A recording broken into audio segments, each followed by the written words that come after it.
All right, today we're going to bring up vanity lights, and if you guys can see, they actually shine from the bottom.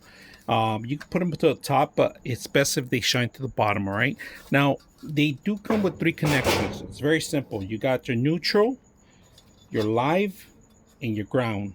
That's pretty much it. So all you got to do is make sure you tied up the actual plate, which is the back plate here, and you got to make sure that this is going to hold on the actual weight of it. So just make sure you're aware of that first before you even start mounting.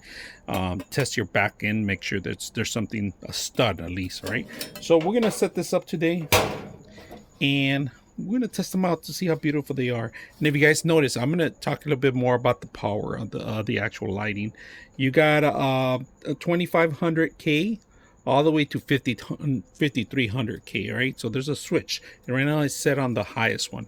So we'll test it out when we set it up. Let's go ahead and do that. All right, let me show you the actual lighting. Now, to fix the lights, if they're a little crooked, you can move them around, all right? So they're adjustable too, so you don't have to worry about it.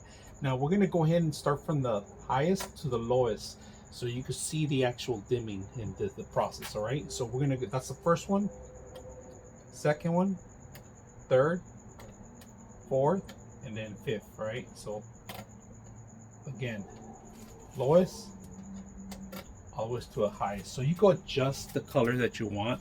And if you want, you can rotate these up, all right? They're rotatable. So you could rotate these, adjust them, the lighting however you want.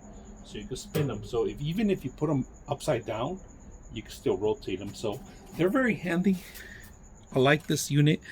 It has a lot of functions by itself, and they were easy to set up. It took me about maybe 15 minutes to actually just make sure that I had the right backing, the right connection, and it works very well. So I hope you guys enjoy this video.